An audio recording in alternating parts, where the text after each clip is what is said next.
ये है हमारे पास ज़ैद और ये है हमारे पास क़ाइम, ज़ैदुन क़ाइमुन, ज़ैद खड़ा है।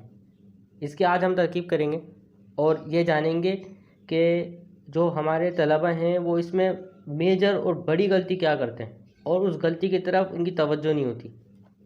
बहुत आसान से इसकी तरकीब है और गलती भी हम बताएंगे। ज़ैद को बनाएंगे मुब्तदा, ठीक है, और क़ाइमुन को क्या बनाते हैं? डायरेक्ट ख़बर। डायरेक्ट क्या बनाते हैं? ख़बर।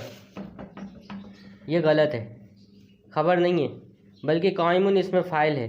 तो हम सबसे पहले इसकी तरकीब करेंगे इसमें फ़ाइल, क्योंकि इसमें फ़ाइल एक अलग से जो है ना वो शिबा जुमला इस्मिया बनता है, तो उसकी अलग से तरकीब होती है। क़ाइमुन इसमें फ़ाइल और इसमें जो हुआ ज़मीर है जो ज़ैद की तरफ लौट रही है वो बनेगी फ़ाइल। इसमें फ़ाइल अपने फ़ाइल से मिलकर शिबा जुमला इस्मिया, फिर बनेगा ख़बर। शिबा जुमला इस्मिया होकर ख़बर।